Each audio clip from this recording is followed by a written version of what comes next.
Okay, now for verses 5 through 7 of chapter 2.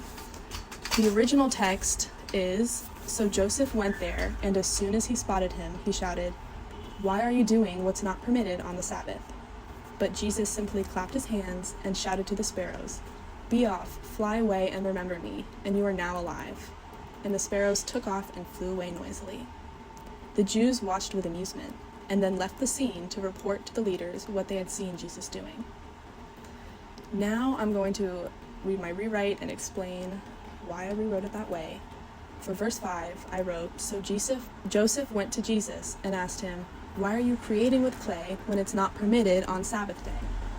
This verse shows how Joseph angrily approached Jesus in the original one, and I changed it to make Joseph seem a little more understanding because Jesus was only 5 at the time.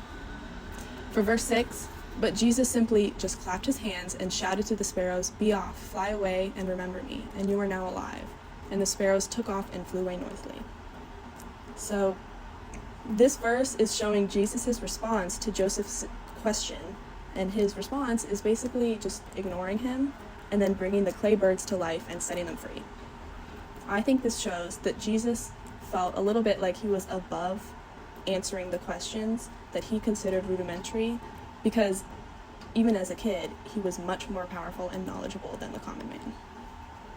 And his animation of the birds shows his miraculous powers and abilities that others lacked.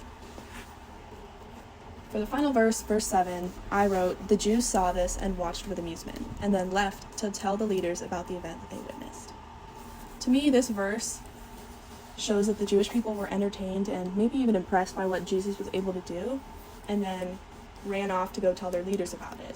It doesn't explicitly state what they were going to tell the leaders about, but to me it sounded like it wasn't like they were about to praise Jesus for what he did, and instead that they found it uncomfortable or disagreed with it. And so I wanted to make it sound more neutral and vague about what they were saying, and just how the Jewish people were reporting the leaders about what they saw. So all in all, chapter 2 was highlighting Jesus' ability to perform miracles and really just emphasize that he was a divine being even as a kid. And I think the point of this passage was to emphasize Jesus' powers and not to paint either Jews or Christians in a negative light. However, some of the verses that display Jewish attitudes toward young Jesus and his powers can come off as a little hostile. And so my main goal for this rewrite of chapter 2 was to continue to emphasize Jesus' powers while changing the parts of that showed Jewish actions or attitudes towards his powers to make them sound either good-natured or just impartial to them.